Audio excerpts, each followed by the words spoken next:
الحمدللہ رب العالمین والصلاة والسلام علی سید الانبیاء والمرسلین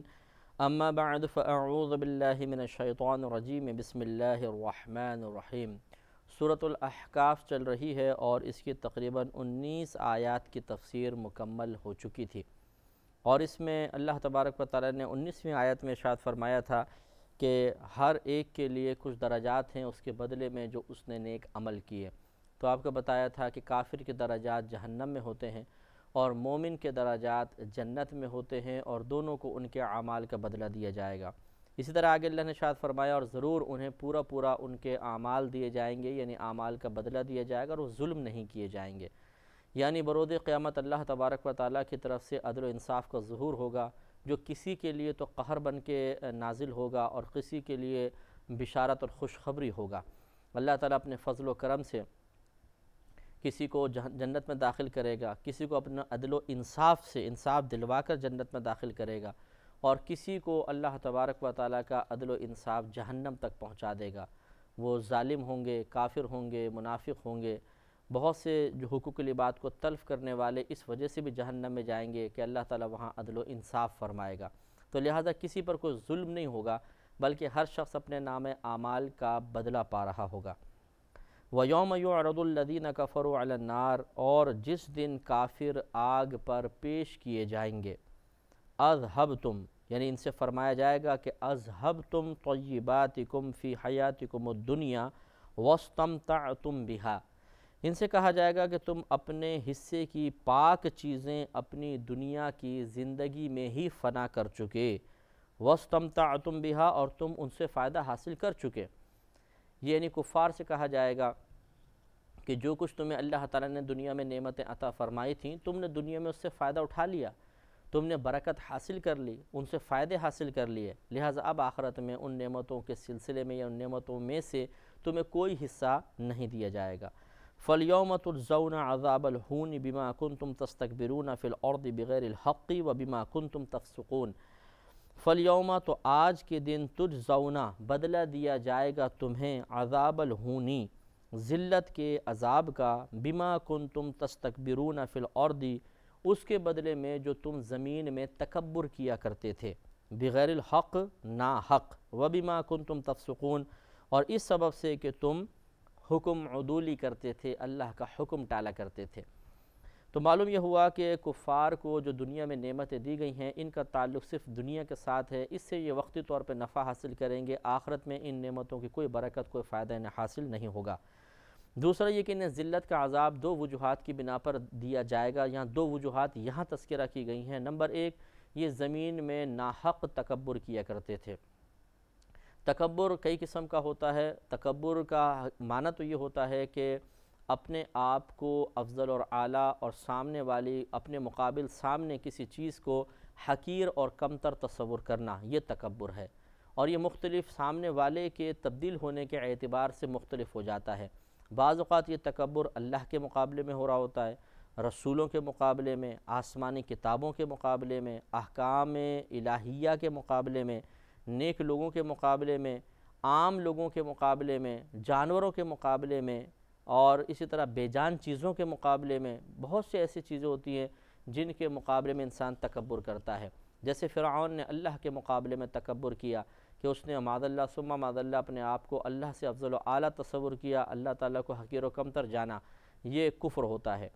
اسی طرح کفار قریش نے، اور اسی طرح بنی اسرائیل میں بہت سارے لوگوں نے انبیاء علیہم السلام کو اپنے سے حقیر اور کمتر تصور کیا، یہ نبیوں کے مقابلے میں تکبر تھا، یہ بھی حرام تھا۔ بعض لوگ جیسے کفار وغیرہ تھے، قرآنی احکام کے مقابلے میں انہوں نے اپنے آپ کو بڑا جانا کہ ہم اور یہ قرآنی احکام کو پورا کریں، اللہ کے حکموں کو ہم مانیں گے، تو انہوں نے قرآنی احکام کے مقابلے میں تکبر کیا، اور یہ بھی کفر ہوتا ہے۔ اب یہ تکبر یہ بھی دو طرح کا ہوتا ہے، ایک ہوتا ہے بطریق انکار، ایک ہوتا ہے عمل کو ترک کرنے کی صورت میں۔ انکار نہیں ہوتا، عمل ترک کر دیتے ہیں، یعنی ایک ہے کہ حکم کو مانتے ہی نہیں، ہم نہیں مانتے یہ حکم، جاؤ،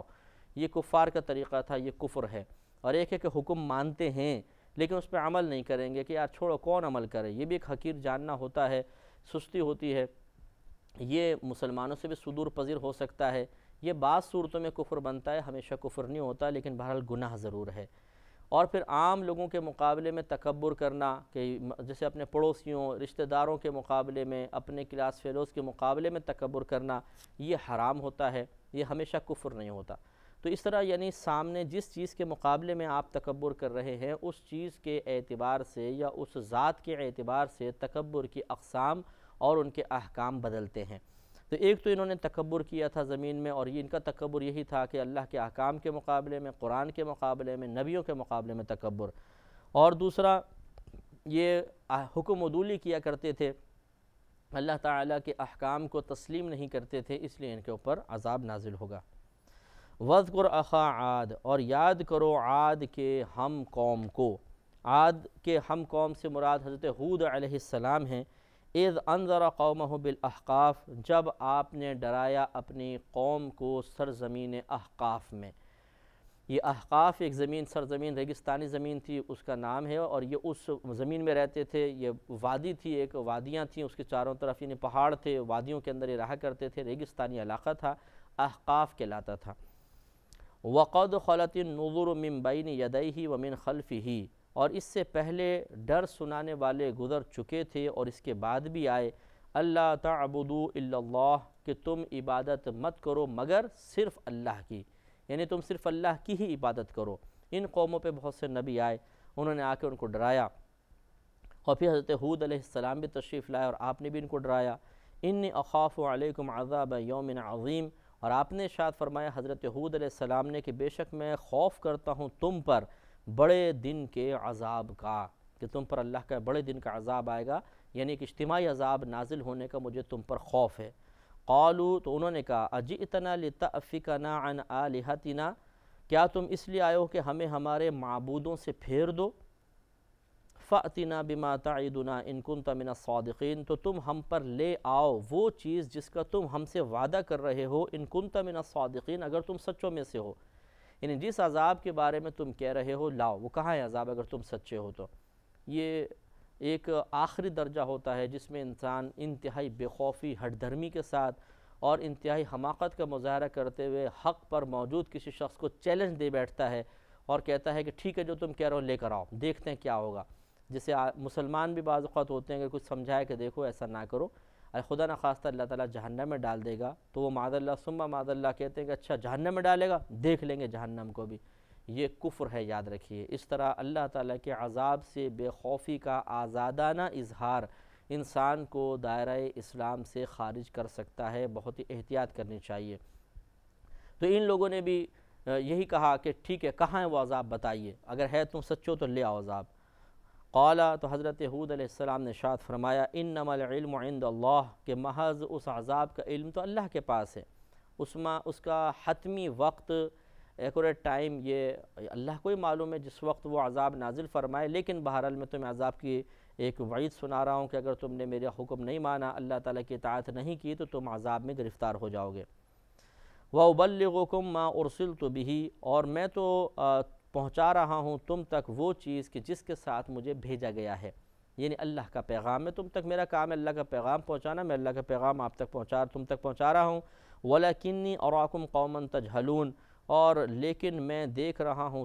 تمہیں ایک ایسی قوم جو جہالت کر رہی ہے، یعنی میں تمہیں جاہل محسوس کر رہا ہوں کہ تم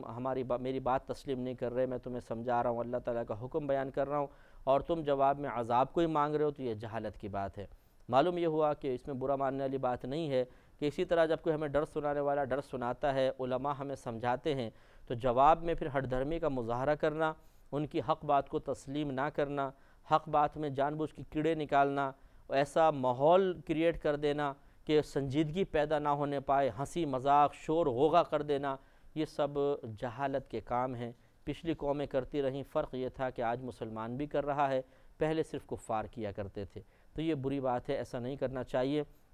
اگر بالفرض انسان کسی لمحے ہدایت قبول نہ کر رہا ہو تو کم از کم اس لمحے کو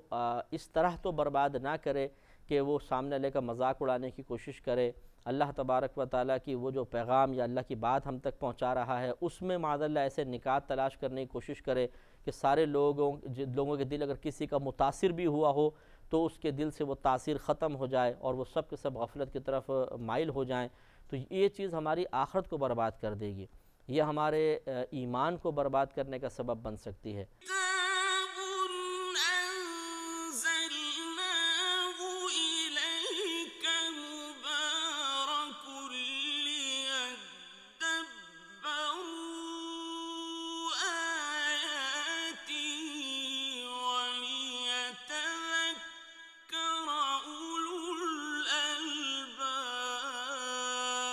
اور اکثر یہ اس قسم کا ماحول اسکول میں، کالجز میں اور خصوصاً کینٹینز میں نظر آتا ہے کہ جہاں پہ لڑکے لڑکیاں جمع ہو جاتے ہیں، اور اگر کوئی دینی مسئلہ نکل آیا اور کوئی سمجھانے لگتا ہے تو اسی طریقے سے وہاں کا غیر سنجیدہ ماحول اس بات کی اجازت نہیں دیتا کہ اس کی وہ حق بات کو قبول کیا جائے، لہذا کوئی شوشہ چھوڑ دیا جاتا ہے بیچ میں، کوئی بات ایسی کہہ دی جاتی ہے کہ ساری محفل ہنس پڑتی ہے، اور جو ایک سنجیدگی کا ماحول قائم ہونے لگا تھا وہ ختم ہو جاتا ہے، اور وہ شخص جو بیچارہ دین کے کام کا بیڑا اٹھا کے وہاں پر آیا تھا وہ جھینپ جاتا ہے اچانک، اور شرمندہ ہو کے کہیں بیچارہ سائیڈ میں نکل جاتا ہے۔ وقتی طور پہ نفس اسے اپنی کامیابی قرار دیتا ہے، حالانکہ یہ کامیابی نہیں، اگر یہ کامیابی ہوتی تو پچھلی قومیں ہم سے بہت آگے ہوتیں، وہ کفار بہت زیادہ اللہ کے انعامات حاصل کرتے ہیں، لیکن معاذ اللہ ثم معاذ اللہ یہ کوئی فلاح و کامیابی اور کامرانی نہیں ہے، بلکہ ان اعمال کے بدلے میں تو ان قوموں پہ عذاب نازل ہوا تھا۔ یہ اللہ کا کرم ہے کہ اس نے ہمیں محفوظ رکھا ہے، ہمیں اللہ تعالیٰ کے عذابات کو چیلنج نہیں کرنا چاہیے۔ لہٰذا آپ نے ارشاد فرمایا کہ میرا کام تو صرف اللہ تعالیٰ کا پیغام تم تک پہنچا دینا ہے، اور لیکن میں تمہیں ایک جاہل قوم محسوس کرتا ہوں۔ فَلَمَّا رَأَوْهُ عَارِضًا، پھر جب دیکھا انہوں نے اس عذاب کو پھیلے ہوئے، ہوا یہ کہ کئی سالوں تک بارش نہیں ہو رہی تھی، تو ایک دفعہ یہ قوم عاد جب جاگی تو انہوں نے دیکھا کہ دور سے کالے کالے بادل آ رہے ہیں، تو ان کے دل میں خوشی پیدا ہوئی، اور سب نے کہا کہ شاید اب یہ کالے بادل آئیں گے، بارش ہوگی۔ تو فَلَمَّا رَأَوْهُ عَارِضًا، پھر جب انہوں نے اس عذاب کو پھیلے ہوئے دیکھا جو انہیں بادل کی شکل میں نظر آ رہا تھا، اور یہ سمجھ رہے تھے کہ بارش ہوگی، مُسْتَقْبِلَ أَوْدِيَتِهِمْ، ان کی وادیوں کی طرف آتا ہوا، یعنی پھیلا ہوا وہ بادل ان کی وادیوں کی طرف آ رہے تھے۔ قالوا، تو انہوں نے کہا هَذَا عَارِضٌ مُمْطِرُنَا، کہ یہ ایک بادل ہے، یہ ہم پر برسے گا۔ بل ہوا مستعجلتم بہ، لیکن حضرت ہود علیہ السلام نے فرمایا کہ نہیں، بلکہ یہ تو وہ ہے کہ جس کی تم جلدی کیا کرتے تھے، جس کو تم جلدی طلب کیا کرتے تھے، جس کے طلب میں جلدی کیا کرتے تھے کہ کہاں ہے وہ عذاب، یہ اصل میں وہ عذاب ہے۔ ریح فیہا عذاب علیم، یہ ایک آندھی ہے، اس میں دردناک عذاب ہے۔ تو دور سے بادل آ رہے تھے، اور پھر جب وہ قریب آتے گئے تو اتنی تیزی کے ساتھ وہ آندھی آئی، اور بالکل سیاہ اندھیرے والی آندھی کہ اس نے سب چیزوں کو اکھاڑ دیا، بستیاں اکھڑ گئیں، لوگ اکھڑ گئے، اور ہوا میں اڑ رہے تھے سارے، چیزیں اڑتی تھیں، ٹکراتی تھیں اور پاش پاش ہو جاتی تھیں۔ لیکن یہ حضرت ہود علیہ السلام کا اس وقت معجزہ ظاہر ہوا کہ جو آپ پر ایمان لائے تھے، آپ نے گول دائرہ بنا دیا، لکڑی سے گول دائرہ بنایا، فرمایا کہ تم سب اس میں آ جاؤ۔ وہ لوگ اس میں آ کر بڑی قلیل تعداد میں تھے، تو اب جو ہوا تیزی کے ساتھ آتی تھی وہ آ کے ایک دم ہلکی ہو جاتی تھی، اور جب اس حلقے میں داخل ہوتی تھی تو ٹھنڈی خوشبودار ہو جاتی تھی، اور مطلب بہت ہی خوشگوار محسوس ہوتی تھی، انہیں عذاب محسوس نہیں ہوتا تھا۔ سب لوگ ہلاک ہو گئے اور یہ گروپ محفوظ رہا۔ تو اللہ نے اسی کو بیان فرمایا کہ تدمر کل شیء بامر ربھا، وہ آندھی ہر چیز کو تباہ کر ڈالتی ہے اپنے رب کے حکم سے۔ فاصبحوا، تو انہوں نے صبح کی، لا یرا الا مساکنہم، اس حالت میں کہ نہیں دیکھے جا رہے تھے مگر صرف ان کے ٹھکانے، ٹوٹے پوٹے گھر اور مطلب ٹوٹے پوٹے آثار، باقی سب لوگ ہلاک، مویشی ہلاک، سامان برباد اور تباہ ہو گیا، کوئی بھی باقی نہ بچا۔ کذالک نجزی القوم المجرمین، اسی طرح ہم سزا دیتے ہیں مجرم قوم کو۔ وَلَقَدْ مَكَّنَّاهُمْ فِي مَا إِن مَّكَّنَّاكُمْ فِيهِ، اللہ تبارک و تعالیٰ کفار قریش سے خطاب کرتے ہوئے ارشاد فرماتا ہے، اور ضرور بے شک قدرت دی تھی ہم نے انہیں ان چیزوں میں کہ نہیں قدرت دی ہم نے تمہیں ان میں، یعنی ہم نے انہیں ایسی ایسی چیزوں میں قدرت عطا فرمائی تھی، انہیں ایسی چیزوں پر قادر کر دیا تھا کہ اے کفار قریش تمہیں ان پر قادر نہیں کیا، یعنی وہ صحت کے اعتبار سے، مال و دولت کے اعتبار سے، قدرت و قوت کے اعتبار سے، افرادی طاقت کے اعتبار سے تم سے بہت زیادہ تھے۔ کہنے کا مطلب یہ ہے کہ جب وہ سب چیزوں میں تم سے زیادہ تھے، انہیں زیادہ قدرت ملی، اس کے باوجود وہ ہلاک کر دیے گئے، تو تمہارا ہلاک کیا جانا تو کوئی مشکل بات ہے ہی نہیں، تمہیں تو اس سے آسانی سے اور زیادہ آسانی سے ہلاک کیا جا سکتا ہے، لہذا ہدایت کی طرف آؤ۔ اب یہ صرف اللہ تبارک و تعالیٰ کا کرم ہے، فضل ہے، اور ہمارے نبی کریم صلی اللہ علیہ وسلم کا ایک وسیلہ ہے کہ اس زمانے کے کفار قریش نبی کریم صلی اللہ علیہ وسلم پر اتنے ظلم و ستم کرنے کے باوجود محفوظ رہے اور اجتماعی عذاب ان پر نہ آیا۔ یہ اللہ کی کرم نوازی ہے اپنے حبیب کریم صلی اللہ علیہ وسلم کے صدقے میں، ورنہ کفار قریش اور اب جو ان کے بعد ہم مسلمان جو کام کر رہے ہیں، اتنے غلط قسم کے کام کر رہے ہیں، حقیقتاً ہم پر بھی اللہ کا عذاب تو نازل ہونا چاہیے تھا۔ اعمال تو ایسے ہی ہیں، لیکن یہ اللہ کی کرم نوازی ہے کہ وہ اپنے حبیب کریم صلی اللہ علیہ وسلم کے صدقے میں ہمیں اس اجتماعی عذاب سے محفوظ رکھے ہوئے ہے۔ اب دنیا میں اجتماعی عذاب نہیں آئے گا، اب آخرت میں ہاں گرفت کے پہلو نکل سکتے ہیں۔ وَجَعَلْنَا لَهُمْ سَمْعًا وَأَبْصَارًا وَأَفْئِدَةً، اور بنائے تھے ہم نے ان کے لیے کان اور آنکھ اور دل، یعنی ان کو یہ نعمت عطا فرمائی تھی، سننے کے لیے کان بھی موجود تھے اور دیکھنے کے لیے آنکھیں موجود تھیں، سوچنے کے لیے دل عطا فرمایا تھا، عقل عطا فرمائی تھی، لیکن انہوں نے اس کا فائدہ نہ اٹھایا۔ فَمَا أَغْنَى عَنْهُمْ سَمْعُهُمْ وَلَا أَبْصَارُهُمْ وَلَا أَفْئِدَتُهُمْ مِنْ شَيْءٍ، تو ان کے کان، آنکھیں اور دل وغیرہ کچھ بھی یہ کام نہ آئے، نہ آنکھیں کام آئیں، نہ سماعت کام آئی، کسی چیز نے ان کو بے نیاز نہ کیا۔ اِذْ كَانُوا يَجْحَدُونَ بِآيَاتِ اللَّهِ، اس لیے کہ وہ اللہ تبارک و تعالیٰ کی آیتوں کا انکار کیا کرتے تھے۔ یہ وجہ تھی کہ جب اللہ کی آیات کا انکار کرے گا آدمی، حق سننے سے کان کو بند کر لے گا، حق دیکھنے سے آنکھوں کو بند کر لے گا، اچھی بات کی طرف سوچنا ہی چھوڑ دے گا، تو یقینی سی بات ہے کہ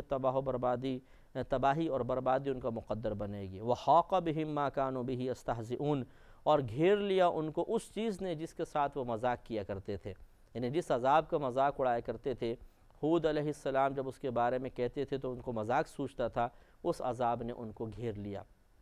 ایک مسلمان کے لیے اس ایک آیت میں ہی خوف حاصل کرنے کے بے شمار پہلو موجود ہیں۔ آج مسلمان بھی جب کوئی دیندار اس کو ڈراتا ہے، سمجھاتا ہے، خصوصاً جتنا اعلیٰ منصب ہوتا جاتا ہے آدمی اتنا ہی بے خوف اور بے پرواہ ہوتا جاتا ہے۔ اگر کوئی دنیاوی لحاظ سے ایک اعلیٰ منصب پر قائم ہو گیا، اپنے نیچے وہ نوکروں کی فوج دیکھ رہا ہے، بہت سے ادارے اس کے اشاروں پر چل رہے ہوتے ہیں، ایسے شخص کو اگر نصیحت کی جائے کہ تم ذرا خوف خدا کرو، ایسا نہ ہو کہ آخرت میں تمہاری گرفت ہو جائے، تو بہت ہی کم ایسا ہوگا کہ وہ سر جھکا کے سوچے اور اس کی آنکھوں سے آنسو جاری ہو جائے کہ واقعی میں ایک غلط کام کر رہا ہوں، بلکہ اس کے منصب سے حاصل شدہ تکبر اسے یہ مجبور کر دیتا ہے اس بات کو سوچنے پر کہ سامنے والا عام سا شخص مجھے سمجھانے کی کوشش کر رہا ہے۔ اب وہ یہ نہیں دیکھتا کہ وہ کہہ کیا رہا ہے، وہ یہ دیکھتا ہے کہ کون کہہ رہا ہے۔ وہ کہتا ہے یہ میرے مقابلے میں کیسے آ گیا، کیسے مجھے سمجھا رہا ہے، تو غصے میں آ جاتا ہے اور برا محسوس کرتا ہے اور ایسے شخص کو اپنے سامنے سے ہٹا دیتا ہے۔ اگر وہ کوئی منصب حاصل کیے ہوئے ہے اور اس کو قدرت حاصل ہے تو اسے منصب سے معزول کرنے میں بھی دیر نہیں کرتا ہے۔ یہ غلط رویہ ہے، اس سے ہمیں بچنا چاہیے۔ وآخر دعوانا ان الحمد للہ رب العالمین۔